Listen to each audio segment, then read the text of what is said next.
Good evening, everyone, and welcome to another round of sound. This is the #1 Cochran Sports Showdown. I'm Bob Pompeani. We have a lot to get into, including Josh Bell being traded by the Pirates on Christmas Eve. Also, we'll get into hockey talk. Yeah, the Penguins are going to start training camp pretty soon. We have Josh Yohe on the show tonight, but the #1 topic on the #1 Cochran Sports Showdown will be a rousing comeback by the Pittsburgh Steelers to clinch the AFC North. And here is your panel. We have Rich Walsh over in Studio B joining us tonight. We have Josh Yohe, who's at his home, and we'll be talking hockey with him from The Athletic, and Jeff Hathhorn, KDKA-FM, AM, and every radio station in Intercom. He works his tail off. So, gentlemen, let's get right into it. I want to ask where your starting point is on a comeback like this one. It's the biggest one we've seen in a Mike Tomlin era here. Did anyone here thought they were going to win that game or think they were going to win that game when it was 24-7? Not the way it was going, but there was a turning point. The Steelers get turned away, in my view. It came when they got turned away at the goal line. Then the defense really did a 3-and-out, forced them to punt. They got great field position. Jeff, they took it in, one play, 39 yards. I thought that changed everything. What was it for you? Well, you know what? They've got plenty of stops over the last few weeks. This time they just converted on them. I agree with that. And I think also, maybe to a lesser extent, it's Tuitt's sack on 3rd down. You know, the Colts took that opening drive and they marched right down the field, and you thought, okay, it's just going to be more of the same from the first half. 3rd and 3 from the 7-yard line. Tuitt's able to get that sack. They hold them to a field goal. The Steelers bust down, and then all the rest of that happens. But I think that was a key part of the game, along with, obviously, the turnovers. I think the defense played a bigger part than maybe people would realize because the offense scored 3 times in 11 minutes. You know what? I'm punching their ticket back to the Super Bowl. Love the way they play in the second half. Seriously, though, it's another half of football for these guys. I don't know if I'm sold on this team yet. They've played halves of football all year except for maybe that Browns game. I liked what they did in that 10-minute and 38-second span, 3 touchdowns. I want to see more from this offense. But I go back to almost, and you guys might disagree with me here, but I think one of maybe the turning point of the game for me was early in the game with T.J. Watt and Mike Hilton, that turnover. I know it didn't really do much, but it set the Steelers up. But what it did, I thought in my mind, it stopped the bleeding. This could have been a complete blowout if they don't make plays like that. So I'm with you, Jeff. I like the way the defense played and held them in there, and the offense finally got going. But I need to see a faster start from these guys, and I need to see them get a yard when they need it. Guys, I give up trying to figure out the 2020 Pittsburgh Steelers. They are a fascinating team, I will say that. I thought they were absolutely done at halftime. I didn't even consider the possibility of them coming back to win that game because the way they played in the first half was every bit as bad as what we saw in Cincinnati. But to me, if I had to think of one moment of this game, it was the deep pass to Deontay Johnson for the touchdown that made it 24-14. I think Roethlisberger needed that. And you could just see by his reaction, he was really fired up after that throw. And all of a sudden, he looked like Ben. And he hasn't looked like Ben for a few weeks. And he's hardly the only issue on this offense.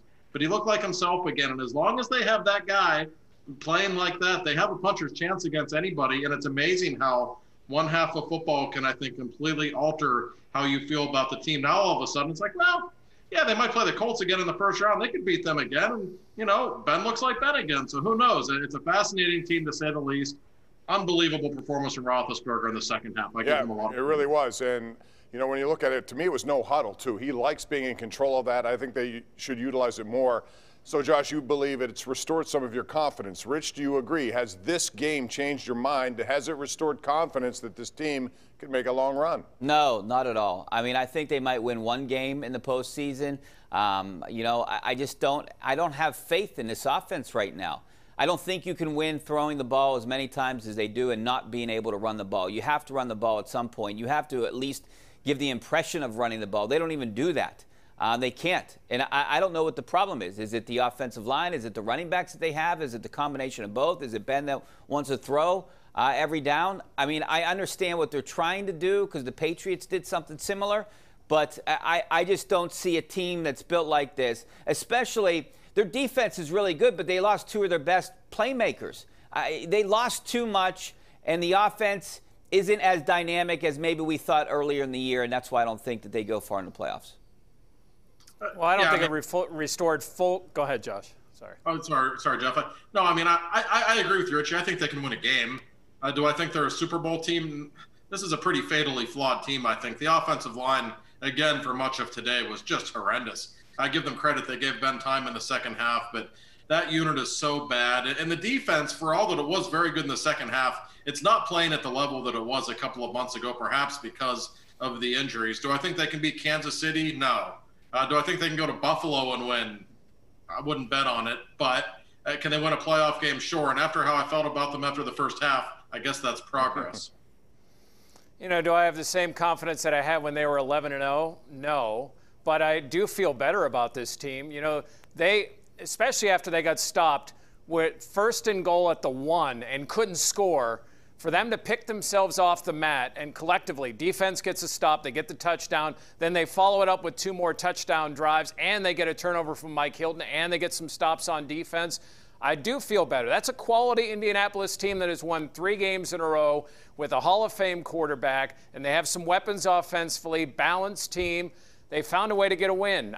I don't know what's going to happen next week. If I'm them, I'm not playing anybody, but I think that at least they can go into the postseason feeling, okay, we can beat a quality team. And then who knows? Injuries happen, other things happen to other teams, but at least I feel like they were able to drop down. They've been at their lowest point and pick themselves up and win a game against a quality. We'll talk about next week coming up in a second, but first I'm going to get a couple of things real quick. We only have 2 minutes here. Josh Yohe on this one. Let's talk about what happened at the end of the first half, clock management. The Steelers had a great opportunity, I thought, to get points. They didn't. And also, why don't we ever see Derek Watt at the goal line? 4 downs from first and goal. He wasn't in there once. Why?